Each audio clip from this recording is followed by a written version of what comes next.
Hər kəsə salam olsun. Bugün sizlərlə hər gün bir sual izahına davam edirik. Belə bir sual var ki, 4-cü kateqoriya dövlət orqanı hansıdır?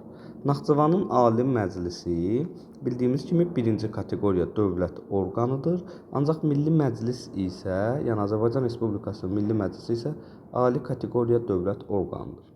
Bakı şəhər İcra Hakimiyyətinə baxaq. Bakı şəhər İcra Hakimiyyəti 2-ci kateqoriyadır. Ancaq digər icra hakimiyyətləri isə 4-cü kateqoriya dövlət orqanıdır. Ona görə bu variantda olmaz. Məhkəmə Hüquq Şurası isə 1-ci kateqoriya dövlət orqanıdır. Məhz 2-ci kateqoriyada apellyasiya məhkəmələri idi. Ali kateqoriyada isə Konstitusiya və Ali Məhkəmə. Naxçıvan şəhər prokurorluğu. Bəli, bütün rayon prokurorluqları 4-cü kateqoriyadır. Ancaq onu da qeyd edim ki, Bakı şəhəri isə istisna idi. Bakı şəhər prokurorluğu isə 3-cü kateqoriya dövlət orqanıdır.